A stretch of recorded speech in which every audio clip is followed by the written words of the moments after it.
Hi, everyone, and thank you so much for joining us. This is Margaret Kaplan, the Community Development Director at Minnesota Housing, and if you were looking for webinar opportunities to finance multifamily development in your community, you're in the right place, so thank you so much for joining us. So I just wanted to talk real quickly about Minnesota Housing. We provide access to safe, decent, and affordable housing that builds stronger communities across the state. Minnesota Housing offers products and services to help Minnesotans buy and fix up their homes and to stabilize neighborhoods, communities, and families. It also supports the development and preservation of affordable rental housing through both financing and long-term asset management. And it's pioneered a successful model of supportive housing that helps stabilize the lives of some of the state's most vulnerable citizens. And our mission is that housing is the foundation for success. So we collaborate with individuals, communities, and partners to create, preserve, and finance affordable housing. So just really quickly, I want to talk about why we're having this webinar before I pass it along to some of the experts here in the room. We've heard from a number of communities, particularly folks on the city and county level, that they wanted to learn more about Minnesota Housing, about our tools, and about how they can use those resources and tools to help work with developers to be more successful in accessing resources from the statewide level. So that's the reason we're all here today. And with that, I'm going to pass it along to Devin Pullman on our multifamily team to go through the agenda for today. Thanks so much. Thanks, Margaret, and hi, everyone. I'm really excited to be with you and that you've made an effort to be with us today as we look to share information on affordable housing resources primarily focused on multifamily rental development. But like many things we do here, we like to take the opportunity to share as much as we can. So we do have a subject matter expert from our single family side who will come in at the very end and provide a backdrop of resources available for home ownership and home improvement activities in your community as well. Really, one of the highlights today will be providing a little bit of groundwork around some of our competitive funding standards and our priorities, and that's primarily focused on our tax credit program. We'll talk a little bit more about that, but we'll be highlighting how cities and local communities and counties can really compete well under some of our competitive funding standards and priorities, and then really showcasing that with a dynamic community profile and data planning tool that Cody's going to highlight for us in a real-time live demo.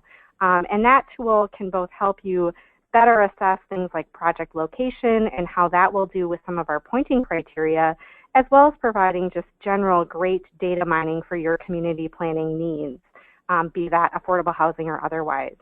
We'll also talk a little more specifically about local communities' ability to influence and try and compete extremely well for affordable housing resources under our selection standards and funding priorities.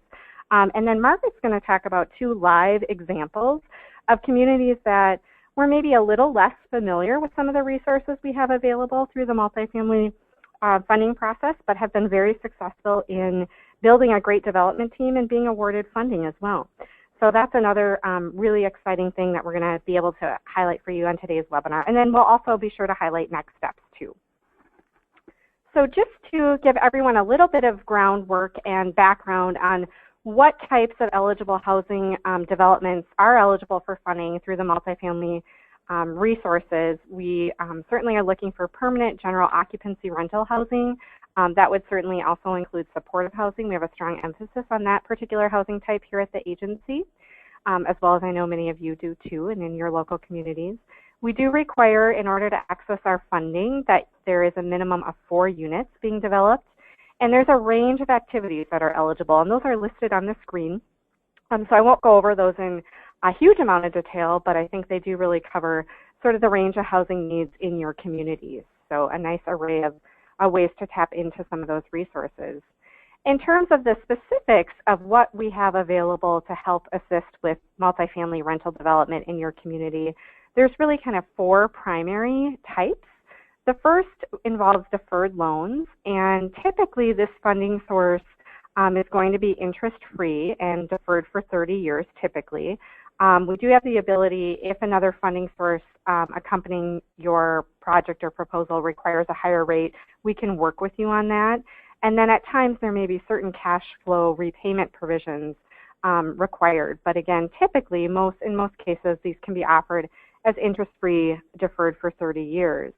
We also offer an amortizing, a couple of different amortizing first mortgage loans, both our Lumiere program and our HUD MAP program, and so that provides a nice resource. And then our Section 811 program is a really phenomenal resource that allows tenants to pay 30% of their adjusted gross income for rent and utilities. And tenant referrals and service providers are coordinated by the Department of Human Services. Owners are not required for the service provision. And then Minnesota Housing enters into a rental assistance contract with selected owners for a minimum 20-year term. And then we will allow 4 to 11 units per property for that type of Section 811. And those are designed to help expand supportive housing for people with significant and long-term disabilities. The last kind of big resource that we have available here at Minnesota Housing is, of course, the Low-Income Housing Tax Credit Program. We are designated by the Minnesota legislature as the primary allocating agency of tax credits in the state. There are other qualified cities and counties that have been designated as sub-allocators, but we are certainly the primary allocating entity for the state of Minnesota. In terms of how communities can access our resources, I think there is a lot of attention that's placed on our consolidated annual RFP, and we are coming up on that time of year where that will open up and where communities and developers will be able to access funding.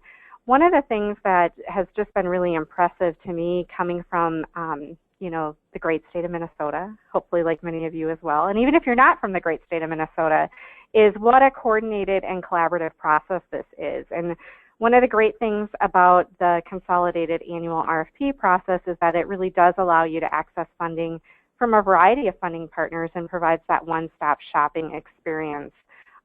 So you can, through sort of a one application portal process, which will be new this year, you'll be able to access funding from not just Minnesota Housing, the Metropolitan Council, DEED, the Greater Minnesota Housing Fund, at times the St. Paul PHA, and the Metro HRA. But in addition to those funding partners, we have a variety of collaborating partners as well, including both Hennepin and Ramsey County, the cities of Minneapolis and St. Paul, the Minnesota Department of Human Services, HUD, USDA, and the Family Housing Fund. And I want to make sure we really emphasize the importance of those collaborating partners too, because they participate in the review of proposals, and that really helps, I think, maximize alignment of housing priorities and needs and communication around those needs throughout the state of Minnesota and in various local communities and cities.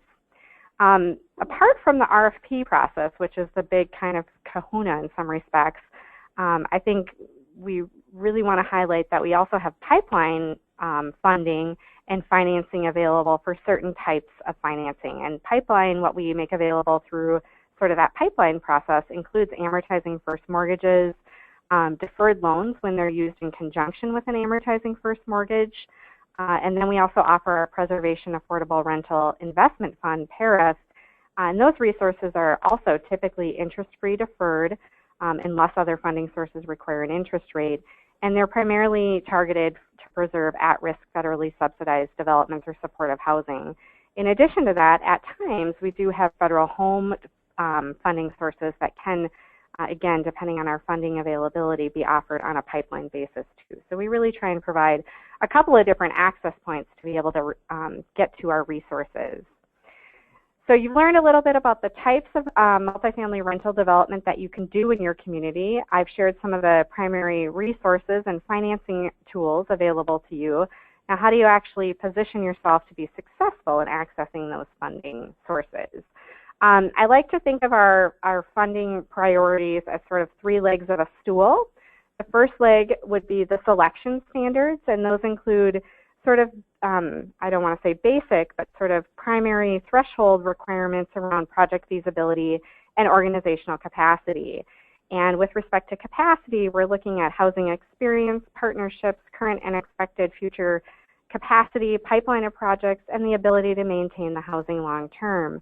With respect to project feasibility, we're looking at site, market, cost reasonableness, cost containment. That's heavily emphasized here in ensuring we're delivering a very durable product, yet keeping those costs contained in a strong financial way, as well as long-term financial viability.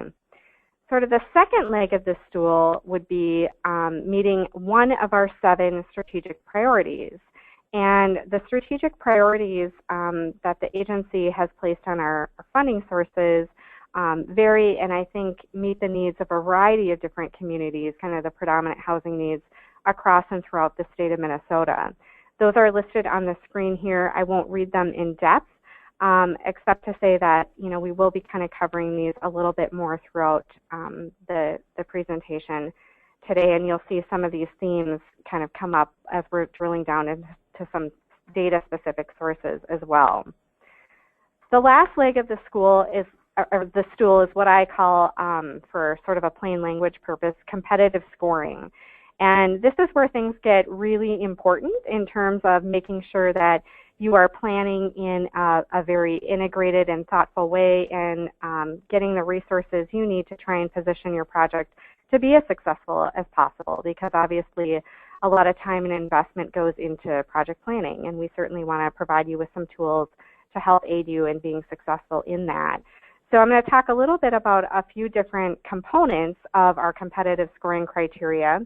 So in our greatest needs section, we are looking at household targeting, including serving large families, SRO and special populations, serving households in need of permanent supportive housing, people with disabilities, and then serving the lowest income tenants or providing some type of rental assistance. So those are categories within greatest need that our scoring criteria tend to focus on.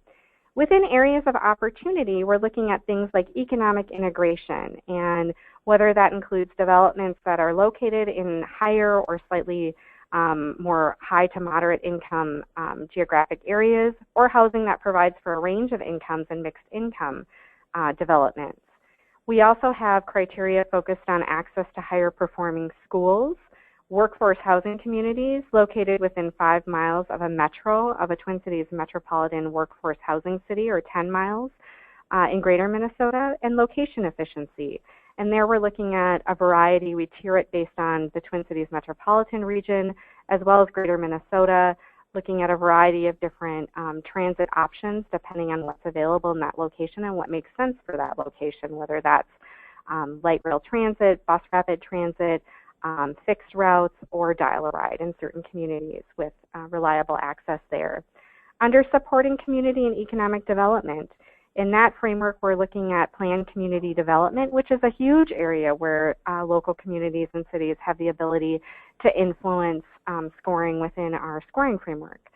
We also are looking at things like federal, local, and philanthropic contributions. Again, that's another area we'll talk about a little bit later in the presentation, where local communities have a great degree of influence and ability to help position your development to be successful with our funding resources. And then under preservation, we're focusing on risk of loss due to market conversion, critical physical needs, or ownership capacity of projects. And then under efficient use of scarce resources, here we're focused on those things like cost containment, financial readiness to proceed, and intermediary costs, and trying to keep costs as low as possible where possible in terms of those types of soft costs and other things, but also making sure that a durable, high-quality materials are being used in your project and in your development that will go into your individual communities. Our last kind of area of competitive scoring relates to certain building characteristics. So things like promoting universal design and smoke-free buildings. Those are 2 great examples of things we're interested in helping to incentivize and providing a really solid and strong quality of life for tenants residing in those properties. I wanted to highlight with this slide, one of the points we wanted to emphasize on the webinar today, which you always miss some of that interaction when you're delivering via webinar, but that within our scoring framework and within our competitive scoring criteria, the ones that I just went through, there are a variety of different ways that developments are able to sort of rank higher in certain areas relative to other projects and still be awarded and be successful in receiving funding. Now this slide we're looking at specifically relates to some of our tax credit projects, And so we pulled out two examples, one in Rochester. These are both Greater Minnesota examples, but both new construction, one in Rochester and one in Austin. And one of the things that we wanted to try and emphasize is that within all of that big laundry list of competitive scoring criteria that I just highlighted, you don't have to compete at the top end of the scoring benchmark in all of those criteria because that would be impossible.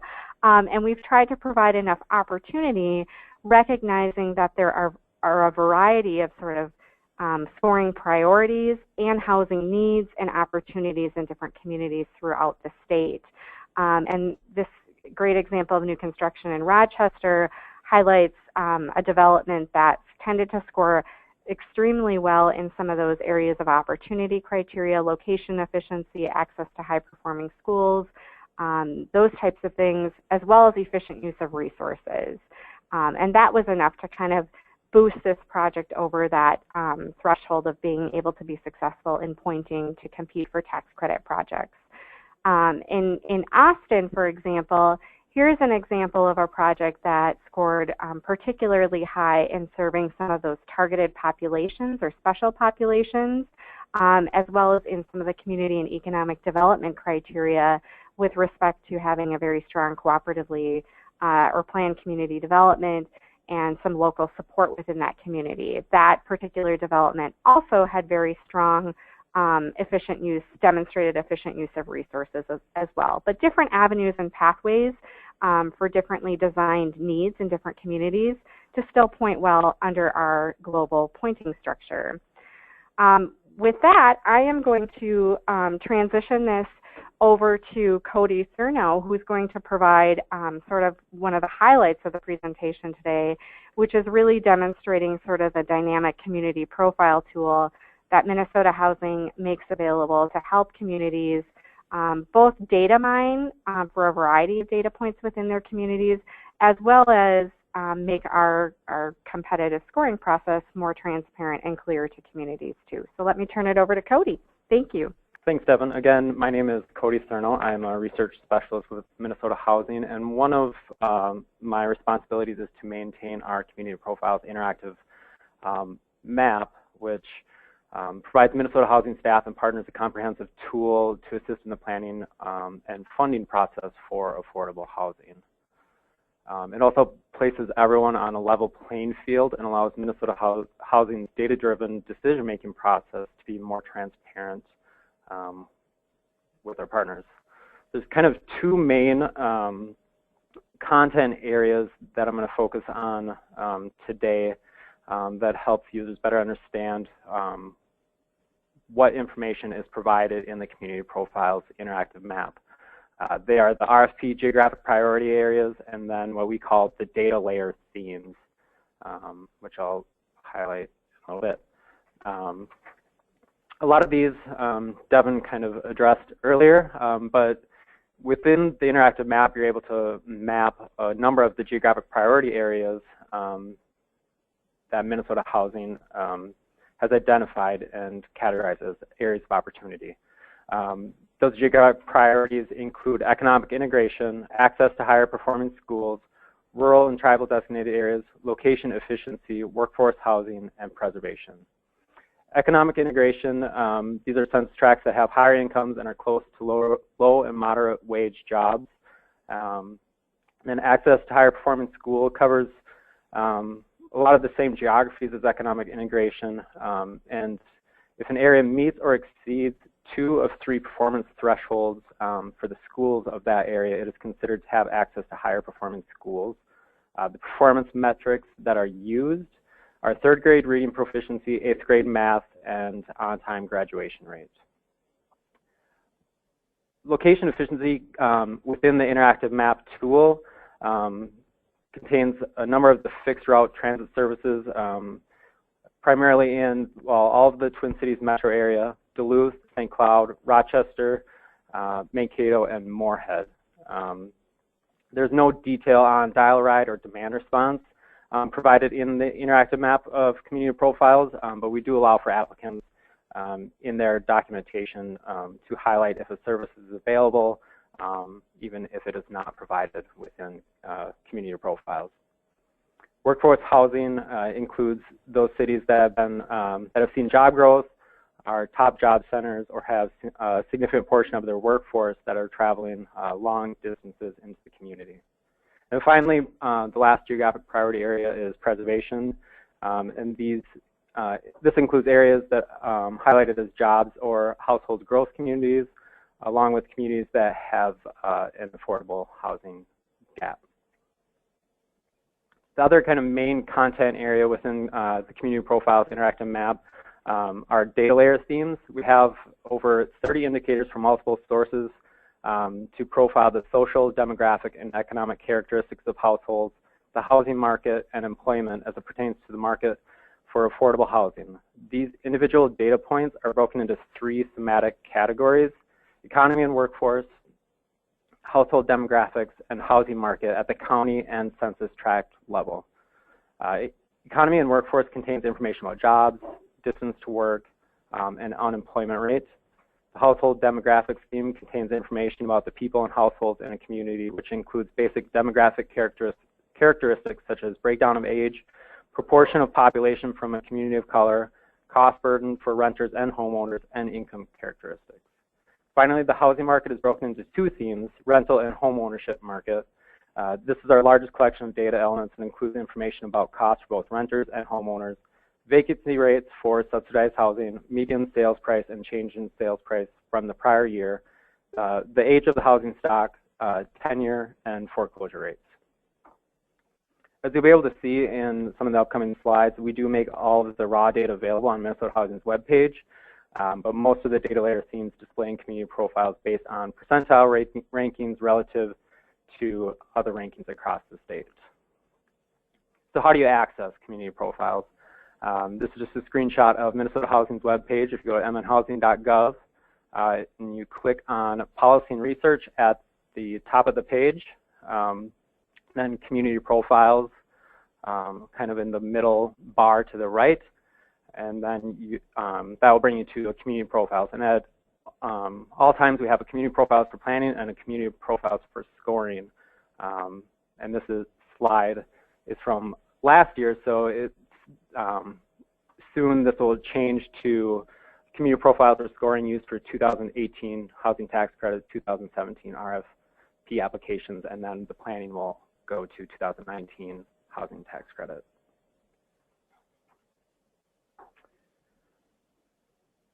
Once you click on Community Profiles, it'll bring you to that particular either the scoring or planning page. And here you can find a lot of the methodology, metadata, help documents on a lot of what I'm going to show you here in a second in the live demo. If you come back to this page, there's a lot of great resources that can help walk you through how to use the interactive map, what data is available, and a lot of the other behind-the-scenes processing that took place to generate this information. So with that, I'm going to attempt a live demo, and hopefully we have no issues. So here's that splash page that I was alluding to before, the community profiles for scoring. Actually, I'm going to go back. I'm going to go into the community profiles for planning because this will change to scoring. And then I'm going to click on View Interactive Map of Profiles by Tract and County. And when the map first loads, it'll load at the state level of Minnesota, and it'll show the absolute change in households from 2000 to 2014. If I click on a particular county, here's where you'll see a number of the behind-the-scenes raw data values. And this data is provided at both the county and census tract levels. Census tracts won't be shown until you zoom into the map beyond a certain extent. And you can click on any number of these tabs to go from economy and workforce, data elements, to household demographics, rental market, and then home ownership market. And if I want to change the map, the data layer behind the scenes from absolute change in households, I go to this add data layer, and here you'll see again economy, workforce, household demographics, rental housing market, homeowner housing market, and I can change the theme of the map based on any of those characteristics. So here I just changed to total jobs from 2013, total low and moderate wage jobs in 2013. Let's say I want to look at a number of the different geographic priorities. If you hover over this Add Sites button, these are where you'll find any of the geographic priority overlays. So let's take a look at multifamily. You'll see there's both multifamily and single family. The single family is for their RFP. They have a couple of different categories, fewer categories than the multifamily RFP does. So if we want to look at workforce areas across the state, I just click on workforce areas, and when it first draws, it'll draw all of the workforce areas. Even though we have 3 different categories, it'll draw them the same color of green. Whenever you add a geographic area, by default, it adds them as the shade of green. We use a third-party vendor, and this is just how they provide this, and we don't have much say in how it first draws. So if I want to simplify the map a little bit and remove this data layer theme, I click on Clear Data Layer. I can get rid of the underline and kind of clean my map up a little bit to really just look at workforce areas across the state. If I want to color code those 3 different workforce areas of either job center, job growth areas, or long commute communities, I click on Color Code All, and it'll change the theme of the map and categorize them in the various combinations of workforce areas across the state. So if I'm a city, how do I make use of this? I'm just going to go through a couple of examples on using the search and adding different layers and looking up certain information. I'm going to use Rochester as an example. So if I just type in the search box, Rochester, Minnesota, and hit enter or go, it'll bring me to Rochester. And so I still have my workforce areas geographic priority on the map. So clearly Rochester is a top job center in greater Minnesota, so it's highlighted as this kind of purple color. So if I wanted to look at a different layer, so if I wanted to try to find areas that have access to fixed route transit, I go back to my Add Sites button, hover over multifamily, click on Location Efficiency Transit. It'll again add all of the transit as a green. And if I click on this little X next to workforce areas, I can remove workforce areas from the map for now, and I have just my green. And for location efficiency, there's 2 categories for proximity to a transit station of either a quarter mile or a half a mile, and they are pointed differently in the QAP. So I can color code those all. So the red is within a quarter mile of a transit station in Rochester. The kind of blue color is within a half mile of a transit station. So you can see in Rochester, they're fairly well covered in the majority of the city with access to fixed route transit. Let's say I have a particular address within Rochester that I want to see if it is within that 1/4 mile. I can type an address into the search box,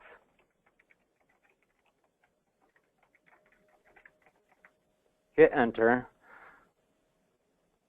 and it'll take a little bit, and it'll bring me to the map. And here I fall with that address of 2800 2nd Street Southwest, falls within a 1/4 mile of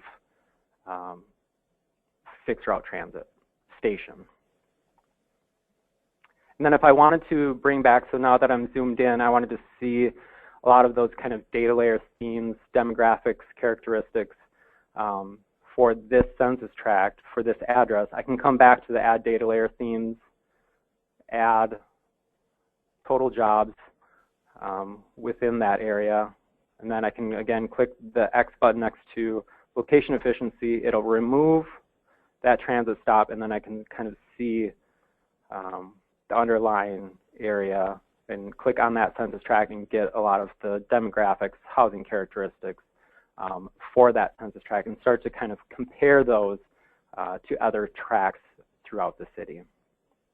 At any time, if you click down in the left-hand corner, the print button, it'll print whatever's shown on the screen at that time. So when I entered in the address and I had the little pop-up of that address and then proximity to transit stops, I can click print, and then you have a printed PDF of the map that is currently being displayed. So I think with that, unless you have any questions while we're in here with community profiles, I think we'll pass it along back to Devin. All right, thanks everybody, and thanks Cody. I'm always so impressed at how much data can go into a tool that can pull up such meaningful, clear pictures. So every time I see the community profiles, I just think, wow, that's really amazing that we can get that amount of data drilled down kind of at an individual community level and at that granular of a level and find things out. That's a pretty cool thing. I wanted to focus next on the next section of the prepared presentation today is really more about the ways local communities can really influence helping to achieve and support affordable housing rental development in their areas, or single-family home ownership and home improvement activities in their areas, and align it with Minnesota Housing's selection priorities, as well as provide you some tips, tools, resources, and examples of ways you can get started. So whether you're a community that's used our resources in the past and you've got sort of a successful track record, or if you're a community that's new to Minnesota Housing and new to some of our tools, really trying to sort of drill down on where should you focus, where might it be helpful to focus, and then how do you actually get started in terms of thinking about whether there are individual sites in your particular geographic location, or if you are or have been or will be approached by developers looking to undertake an activity in your area, how can we provide you with really tangible information sort of to know what's important in that funding review process. And so a couple of themes that I hope are emerging from today's presentation, because we sort of struggle with how to maximize our time together and give you as much information as possible, but also kind of pull out those key takeaways. And I think some of the key takeaways that you really hold control over are things like the ability to meet one of our 7 required, you have to only meet 1, strategic priorities, is planned community development. And you have a clear opportunity to take a leadership role in that to help position affordable housing, rental housing in your community to be successful. And I'll talk a little more about that in detail in the next slide. And then again, the areas of opportunity, whether that's some of the fixed route transit that Cody was bringing up on the map, and being able to really drill down into if you have different site options in your community. I know some communities are more constrained with respect to that than others. But again, this is a great tool to help you be thinking strategically, whether it's today, whether it's the next 2 years, next 5 years, about where those locations might be. I did want to spend just a few minutes on 3 things in particular under that supporting community and economic development pointing area, where I think local communities really just have a lot of power. And the first is in that planned community development area. And I wanted to highlight a little bit more specifically about what we're looking for there. And so when we are awarding points under this particular category for tax credit projects, we are really looking for a local community to be actively working on implementation steps identified in a plan. And we want that plan to include a timeline of implementation activities. We're also looking for that plan to include geographic boundaries of a targeted geographic area within that plan. Now, if you are a community that is a smaller community, we recognize that how you define a community or even kind of a multi-county region, that may differ in different parts of the state. And so we do have some flexibility there in terms of what your overall plan looks like. So even if you are targeting a broader region, that could be part of your plan, but then we would be expecting that you'd have some targeting within that broader community or region as part of your plan. The plan community development, that actual plan, we would be looking for that to respond either to an opportunity or a crisis, and to be pursuing community, economic, educational, or transit-oriented development in the target geography in addition to the affordable housing activity. And that's really important because while affordable housing is really near and dear to our hearts, we do recognize that that's one kind of thread of a community's broader fabric, and that, you know, again, as part of that planned community development, the affordable housing activity should be one thread of kind of a broader community plan. The plan should include the production or rehabilitation of affordable housing, because if it was just a transit plan, that, you know, conversely, that wouldn't really meet our standard either. So we would be expecting that to have some, you know, substantive threshold or component of affordable housing as a key strategy to meet one or several objectives within the plan, but it shouldn't be exclusive to that affordable housing development. And then specific activities and investments in the local community that the local community is pursuing to implement the plan should be identified as well. And plans can be improved by a wide variety of partners, be that cities, counties, private foundations, public housing authorities. There could be even other types of plans that are out there from a regional perspective. So I think there's some latitude there. And then one thing I did want to mention, that plans local entities are required to produce, such as comp plans in the metro area, are not by themselves sufficient. So we aren't looking for something that you're having to do as part of, you know, kind of your core responsibilities within, in this example, within the Twin Cities metro area. We're looking for something, you know, that is more fabric weaving and responds to kind of broader needs within a community, with some of that targeting as well. In terms of the leverage or local contribution area, and this is in that financial readiness or readiness to proceed section, that if you remember going back to the slide with the 2 new construction projects, who pointed differently into other different criteria, but both of those pointed very well in readiness to proceed. So this is an area that I think there is a lot of leverage that local communities have in terms of providing significant contributions, and I just wanted to highlight a couple of different examples. So I think there are some of the sort of commonly thought of local sources of funding that you might be able to access, whether that's home funding or CDBG funding, TIF, or county-specific resources if your county makes those affordable or available, whether, you know, Hennepin County has AHIF, or the Metropolitan Council may have local specific resources available as well.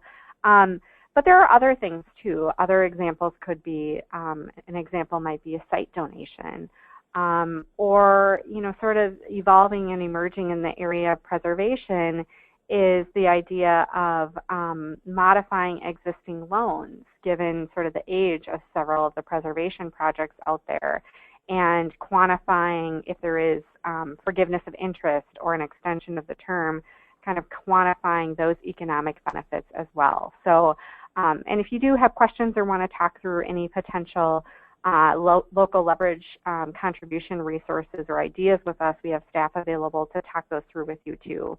I did also want to highlight, with respect to the tax credit program, the qualified census tract community revitalization piece. We are required under the tax code to identify federally eligible qualified census tracts, and we make those available on our website. We do award a point to projects located in what we call a QCT, qualified census tract, that are part of a concentrated community revitalization plan, consistent with our definition of planned community development. So that's another resource and tool just to be thinking about as you're exploring potential sites within your local areas. And with that, I really want to turn it over to Margaret to talk through. Margaret Kaplan is our Community Development Director here at the agency. She kicked us off on today's webinar, and she's really our first point of contact for cities, communities, counties, or other local partners that are just starting to look at and develop a relationship with Minnesota Housing. Or if you haven't worked with us in some amount of time and there's been a gap there and you're looking, how do I even get started? The website's a little overwhelming. There's a lot of resources and materials out there. We really want you to be able to access Margaret and her technical assistance expertise, and she's going to walk through a couple of examples of partners that she helped along the way, and they've ultimately are in different points of stage of their development process, but are really have successfully accessed funding here at Minnesota Housing. So I'll let her take it away. Hi, thank you so much. And I wish I could take credit for this one, but actually I want to give all of the credit to folks on our multifamily team. It was really, I think, underwriters working with the individual developers who helped bring this one over the finish line. But I just wanted to point out a couple of different examples of communities where what happened on the local level just made a ton of difference. So this example is one that we funded last year through the Qualified Allocation Plan process in the Multifamily RFP. It's called Agassiz Townhomes up in Crookston. And this really grew out of a need for more family housing for the growing workforce in the Crookston area. And it's actually a partnership between the local community action agency, Tri-Valley Opportunity Council, and Three Rivers Community Action. One of the things that Minnesota Housing has done is really supported collaborations between organizations who are trying to do more housing developments in areas of the state where it's kind of been lagging behind a little bit. Crookston is an area where we had a long period of time where we didn't support multifamily housing development. We weren't actually receiving applications. And this one, it took a couple of years for it to be successful.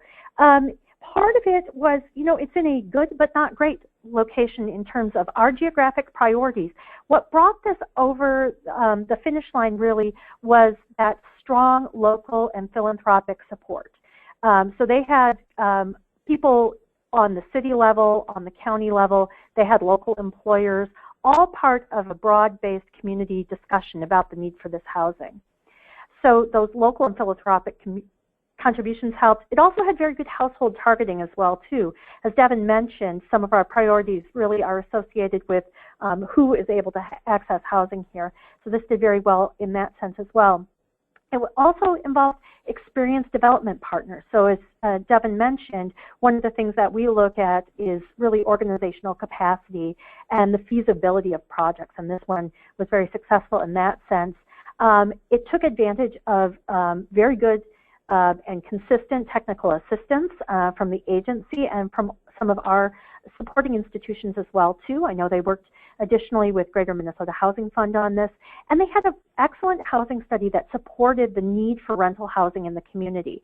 So when you bring all of those elements together and those go into really telling the story of a housing development, it allowed this project to succeed. As I mentioned, it took a couple times for it to come in the door and be successful, but we were very happy to support it this past year. Another example, and this one is one where the time frame was very short. It's kind of the opposite of what we saw with Agassiz, is Balsam Apartments in Dayton. Now this is a development that, interestingly enough, really was generated from interest on the local level in developing more affordable workforce rental opportunities in an area where they were seeing a lot of job growth, but they weren't necessarily seeing a lot of growth in housing opportunities.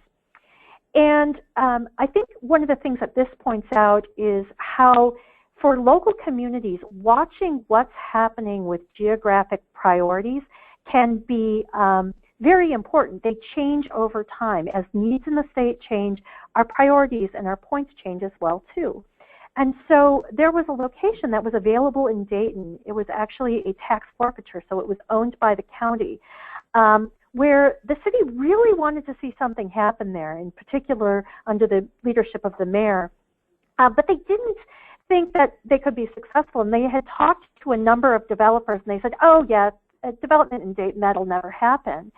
And after a conversation and looking at the map that Minnesota Housing puts out every year of our geographic priorities, it really demonstrated that the location they were looking at was very high pointing for a number of reasons. It had good access to jobs, great access to transit, economic integration. And so because it pointed really well, they were able to go out there and talk to a variety of developers, and also worked to develop a partnership with Hennepin County, who was willing to sell the land for $1 because it was going to a public purpose. and they were able to access resources from the Met Council as well. So having that strong civic leadership, they developed a partnership with a very experienced developer. They had a housing study that supported the need for rental housing, and they were able to access early funding, really allowed them in a very short period of time to come into Minnesota housing and to successfully compete for tax credits. I guess I can go into our next steps section. We just kind of wanted to give people a pathway forward before we transition to talking about single family. First of all, community profiles. As Cody showed, you can get to them on the Policy and Research webpage. We encourage people to get into them and play around with them a little bit. Multifamily resources. If you go to Minnesota Housing's website, there's a section for multifamily rental partners. There is a wealth of information there, and even if you're a city, not a developer, it's still really great to see what the developers are looking at and what they're looking for as they're thinking about partnering with you and your community. We also have the multifamily financing summary. It's available on our website in the program guides and manuals section. The 2017 RFP release is scheduled for April 17th. 2017, and the deadline is June 15th, 2017. So during that time period, we're going to have available training tutorials on the multifamily common application webpage, and also at the bottom of the main page for Minnesota Housing's website, you can sign up for e-notes so you can get informed anytime there's a training opportunity or new information that's going out there. Also, just wanted to point out some technical assistance. If you are a developer and you have a deal and you want to talk to folks at Minnesota Housing about that development, please contact Susan Thompson. Her email address is right up there, as well with her phone number. Please give her a call because we really think that folks who contact the agency early in the development process are more likely to succeed as they go through what can sometimes be a complicated system. If you're a local community, whether you're a city or a county, and you want to start talking, about your concept, about your need for affordable housing and where to get started, my contact information is on here, and I am more than happy to talk to anybody about just about anything. I also do respond to emails as well, too. So please send me a message or give me a call. I would be happy to talk to you. So up next, I am going to pass this along to Nick Betcher from our single family team to talk about the impact funds. Thank you, Margaret. Hello, everyone. As Margaret mentioned, my name is Nick Betcher, and I'm here today on behalf of our single family division. Some of what we've heard today pertains, particularly from Devin, pertains to multifamily or rental housing, whereas our single family programs focus on constructing or rehabilitating 1 to 4 unit properties for ownership or on providing financial support to new or existing homeowners. This is done through a network of developer partners across the state who access our program, referred to as the Community Homeownership Impact Fund, or just the Impact Fund, through an annual competitive RFP. There's a lot of overlap from what we heard earlier on this presentation. For example, many of the strategic and scoring priorities are the same, and the community profiles tool, which Cody shared, is used as well. The single-family RFP generally runs at the same time as the multifamily RFP. There are 4 types of eligible activities under the Impact Fund. The first 3 here are fairly self-explanatory. The 4th, affordability gaps, you might also think of as a down payment or entry cost assistance program. So the funds to support these eligible activities take a variety of forms, shown here on this slide. Grants are generally awarded as permanent funds to support a value gap, which is defined as the difference between the total development cost of a project and the fair market value of the project, or for writing down the interest rate on the community fix-up loan. Repayment of grant funds generally is not required. Deferred loans are generally used for affordability gap, which is the difference between the purchase price and the amount a borrower can afford, or for owner-occupied rehab assistance. Deferred loans are made in the form of a no interest, no payment, 30-year loan. Repayment is required under a number of conditions, including if and when the borrower no longer occupies the property as their principal place of residence or after 30 years. Interim loans or interim construction loans are available for construction and rehabilitation financing. The interest rate is yet to be determined, but we'll know it will be below market interest rates. Housing infrastructure bond proceeds. On the single family side, housing infrastructure bond proceeds have generally been available only to community land trusts and only for land acquisition and a couple other kinds of eligible expenses. There's also the Indian set-aside. Generally, some amount of funds, historically $1.2 million through challenge, has been set aside for projects serving enrolled tribal members. As I mentioned, the single-family RFP generally runs concurrently with the multifamily RFP. One key difference is the deadline. Applications are due under the single-family RFP 2 days prior to multifamily, the deadline on their RFP. I should also point out that the application processes, while they run at the same time, are separate. If you have any questions for me about the single-family RFP or about anything else you heard today, we're available at the contact information shown here. And with that, thank you so much for joining us. Like we've all said, if you have any questions, feel free to contact us, and thank you for participating.